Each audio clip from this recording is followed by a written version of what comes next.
Okay, just a quick video. I'm in New York State, upstate New York. We have one day this week where it's going to be in the 60s and relatively dry. So I'm trying to get a lot done. Sometimes a last minute call to a customer is a great way to go. For instance, I power washed this deck recently and they want me to paint it as well. And I need to let it warm up a little bit before I can do some power washing for another client. So I called them this morning and said, hey, you want me to paint your deck today? So first up, that's one good tip, just to get you more work, okay? And to fill in your schedule. Here's the other thing. When you power wash a deck or anything else that can be painted, it's a good upsell opportunity, right? Power wash the deck, especially if there's some peeling paint like there is here, you know. Offer to paint it for them, okay? Even if you're not a painter, it's really not that hard. So just something to do here, okay? Just finished scraping some stuff. I'm gonna blow it off and get to work. All right, more later, bye. While we're talking about painting, let's talk about a pro tip here. So the customer had their old paint, and so I had to get a new one, but the color match is not exact. So what do? Okay? The simple answer is you do something called boxing, which is what they call, I don't know why they call it that. Mix the two together in a bucket real well, and then you'll have a blended paint. Whereas if you were to start with the old one and then switch to the new one, it might be obvious where you left off and it may not be a good look. So mix them together, okay? Deck power washed, scraped, and painted. Of course, we power washed last week. Had a nice day today, so got that done. So one nice thing about when your commercial customers trust you is that they just give you the key and they say, okay, you know, you can come and go as you please.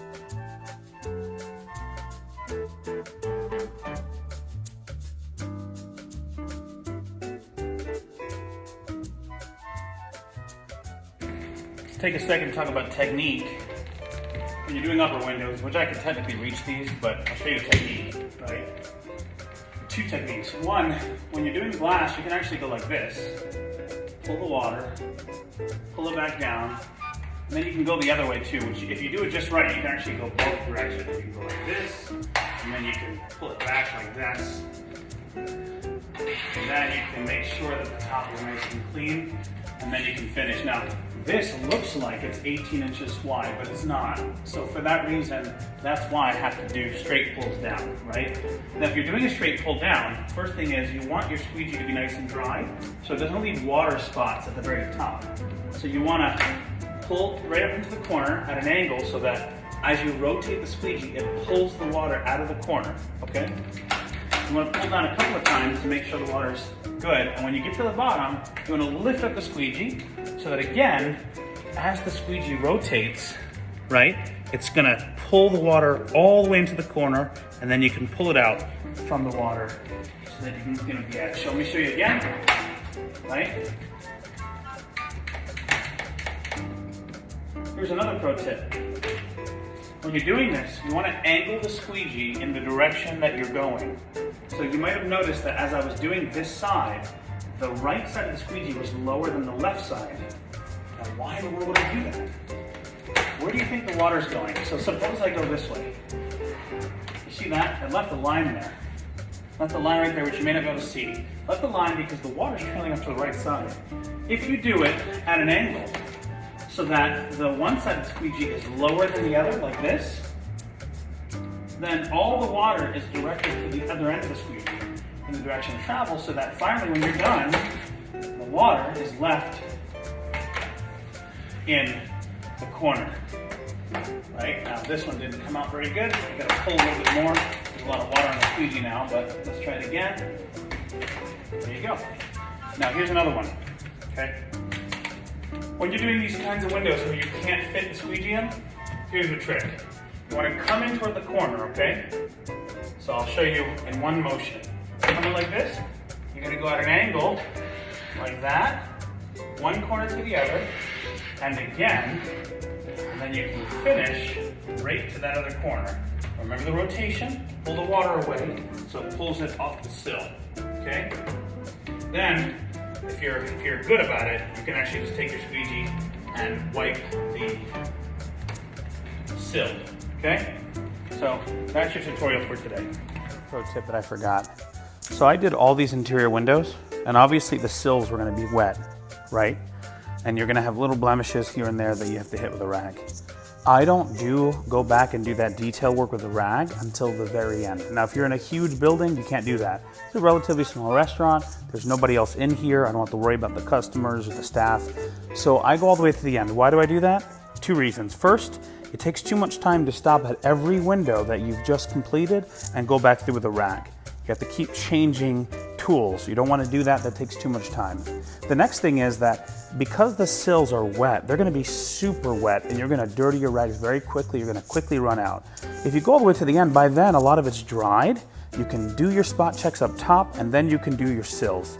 Now, I have a separate dirty rag just for the sills because they're going to be really dirty with bug goop and all that kind of stuff. And then I have a separate rag for doing the actual glass touch-ups, okay?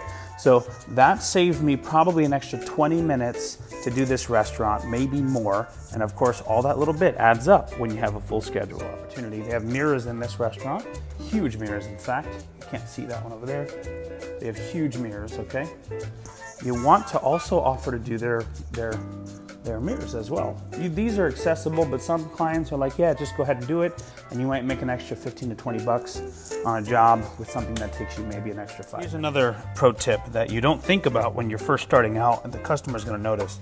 This area behind the push bar for the door, you can't get a squeegee bag there. It's too thin, too tiny to get back there, okay?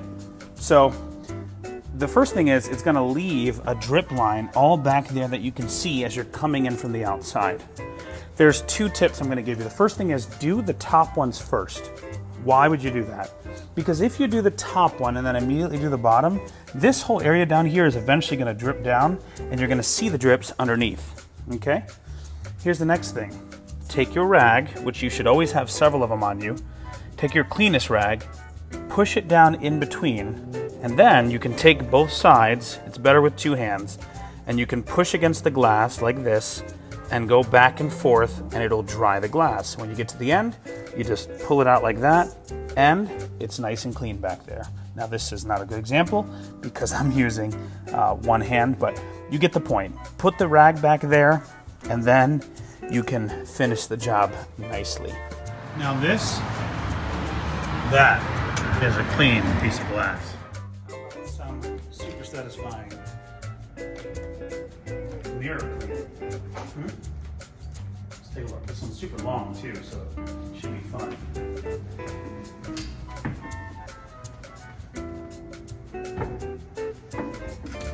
What I like to do is I have a 2-sided one.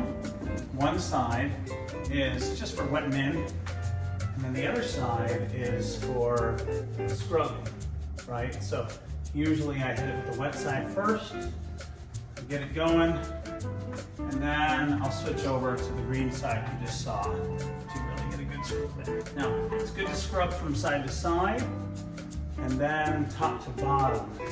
You want to start at the top and work your way to the bottom. Why is that? Any dirt you get, you don't want it to end up at the top. You want it to be at the bottom so it's easy to clean, right? So that's that. Now, put these chairs in the way. Be more challenging. So I think I'll separate the video for you guys. These tables back. Pretty heavy. Alright. We gotta split the video here. Okay? So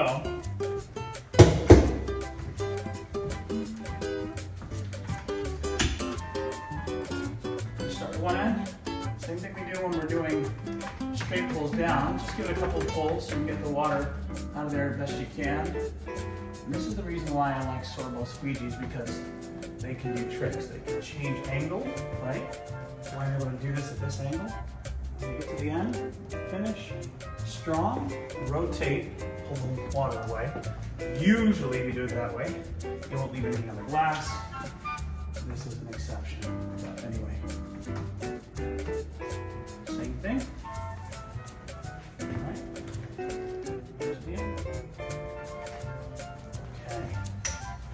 Finish at the bottom.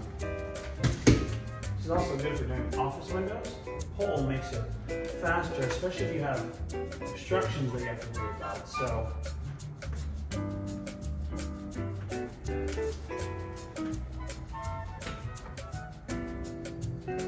like to do is more of a straight pull. And then you just have to watch, because you don't want to ride at the edge. It's really easy to end up on that because it's sloped toward the glass. So the squeegee kind of wants to ride that ramp. So again, we're getting to the end. Rotate a little bit and finish strong. Okay? The holster makes things easier too.